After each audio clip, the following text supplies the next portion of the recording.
Bismillahirrahmanirrahim. Assalamualaikum warahmatullahi wabarakatuh. Halo anak-anakku kelas 3 MI Muhammadiyah Karanganyar yang Bu Guru sayangi dan Bu Guru banggakan. Bagaimana kabarnya? Semoga kalian sehat semuanya ya.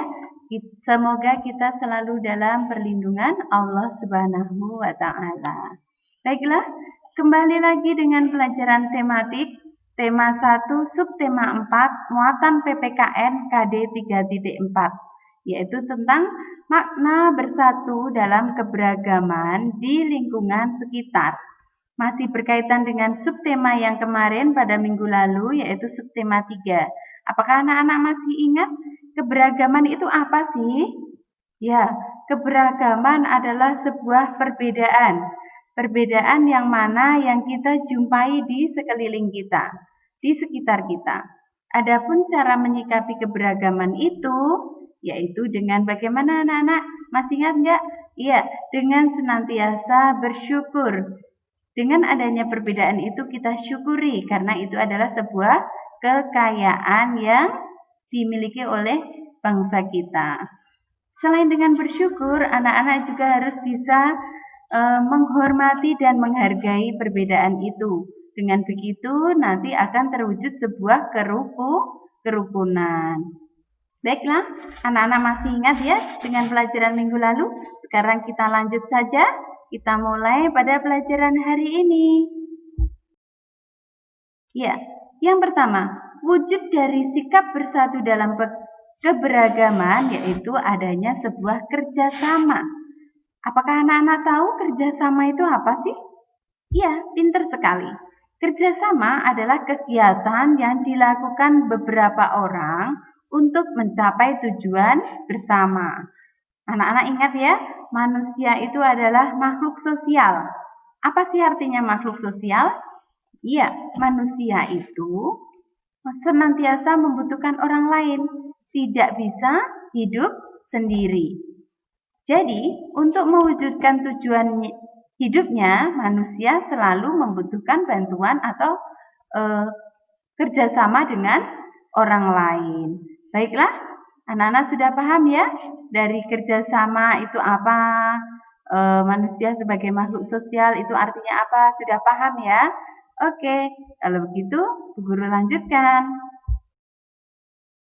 Selanjutnya, contoh kerjasama dalam kehidupan sehari-hari.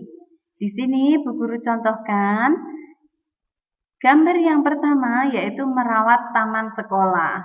Di sekolah ada taman, kita rawat bersama. Ada yang bertugas menyiram tanaman, ada yang bertugas memberi pupuk, ada yang bertugas membersihkan hama, penyakit tanaman.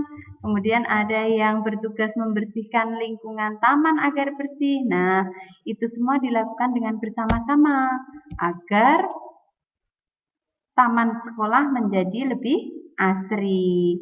Nah, kalau dilakukan bersama-sama itulah yang disebut dengan kerjasama. Oke, contoh yang kedua Bu Guru contohkan dengan melakukan permainan kelompok. Banyak sekali permainan-permainan tradisional yang dilakukan dengan bekerja sama ya. Ada gobak sodor, ada engklek, ada balap bakia, ada apa lagi ya? Banyak sekali ya permainan tradisional yang membutuhkan kerjasama. Ya. Oke, lanjut. Contoh yang ketiga yaitu kerja bakti membersihkan lingkungan. Di sini Bu Guru gambarkan mereka sedang membersihkan sungai yang kotor. Sungai itu ada di sekitar perkampungan warga. Mereka bersihkan bersama-sama dengan kerja bakti, maka itulah yang disebut dengan kerjasama.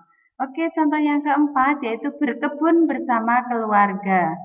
Berkebun bersama keluarga, ada ayah, ibu, kakak, adik bersama-sama pergi ke kebun, menanam apalah. Nah, misalnya menanam jagung. Nanti selama menanam itu kita rawat dengan baik, hasilnya kita nikmati bersama. Nah, itulah contoh kerjasama dengan dalam kehidupan sehari-hari. Anak-anak sudah paham ya? Intinya kerjasama itu dilakukan secara bersama-sama dan punya tujuan bersama. Ya, dari sini tadi gambar yang pertama tujuannya agar taman menjadi asri. Yang kedua, gambar kedua permainan itu tujuannya agar menang, ya, memenangkan sebuah permainan. Gambar yang ketiga itu tujuannya agar sungainya bersih, tidak terjadi banjir dan lain-lain. Nah, yang keempat ini gambar berkebun juga punya tujuan. Mereka punya tujuan ingin menanam apa, ingin mendapatkan hasil yang baik. Sudah paham anak-anak dari contoh-contoh kerjasama ya? Intinya dilakukan secara bersama-sama, punya tujuan bersama. Oke, lanjut. Manfaat kerjasama. Dari sekian banyak contoh yang Bu Guru sampaikan tadi, banyak sekali manfaat dari kerjasama ini. Banyak sekali ya. Yang pertama, karena dilakukan secara bersama-sama, maka pekerjaannya menjadi lebih cepat selesai. Bayangkan kalau kita berkebun sendirian, akan selesainya lebih lama. Tapi kalau dikerjakan bersama-sama banyak orang, maka pekerjaan itu akan lebih cepat selesai. Di samping cepat selesai, dengan kerjasama juga memberi manfaat, yaitu pekerjaan menjadi terasa lebih ringan. Jadi yang tadinya pekerjaan itu kita lakukan sendiri itu berat sekali, sangat melelahkan, tapi karena adanya kerjasama, jadi pekerjaannya tidak terasa berat, jadi menjadi ringan.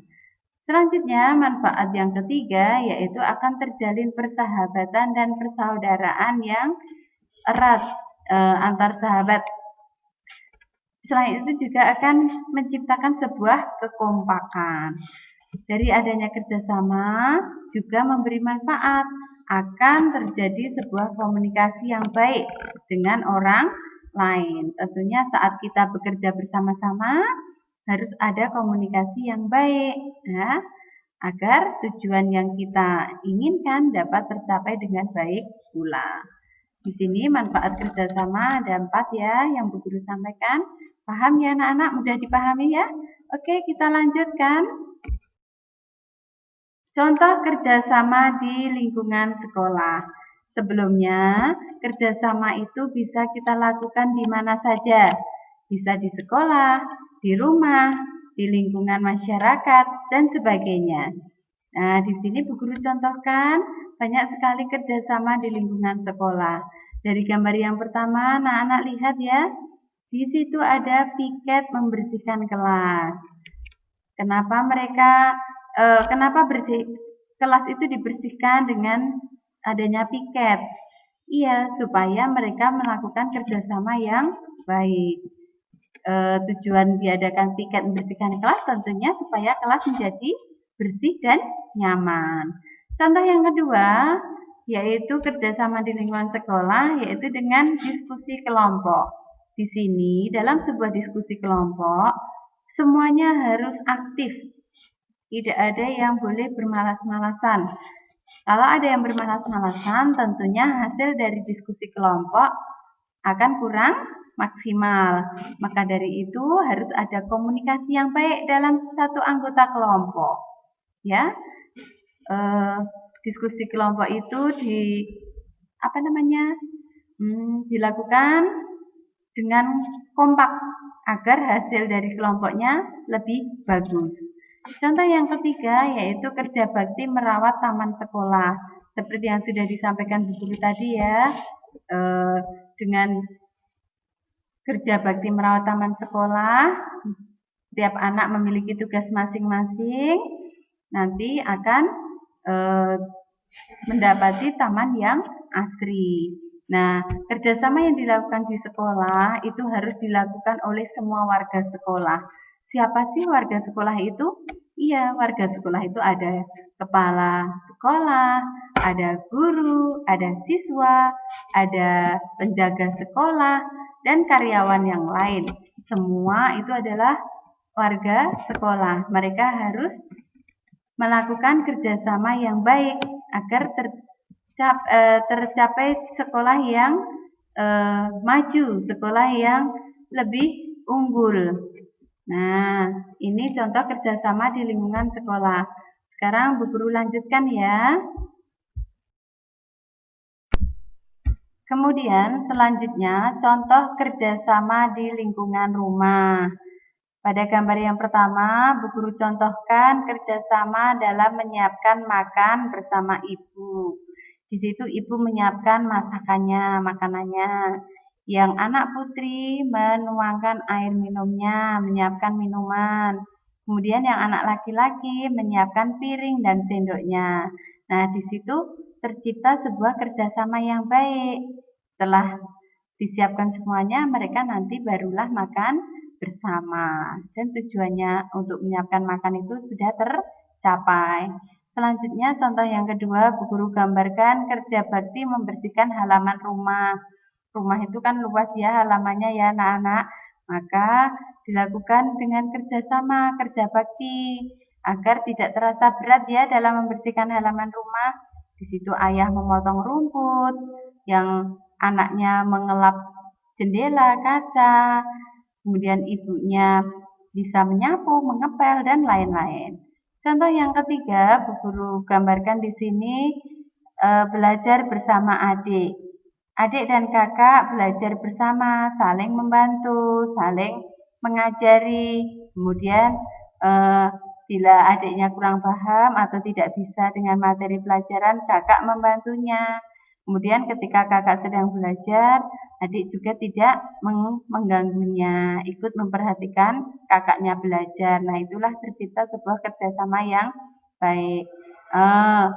Maka dari itu, kerjasama di lingkungan rumah harus dilakukan oleh semua anggota keluarga.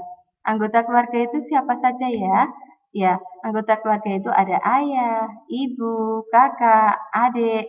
Itu semua adalah anggota keluarga. Mereka harus melakukan kerjasama dengan baik agar tercipta keluarga yang harmonis, keluarga yang bahagia.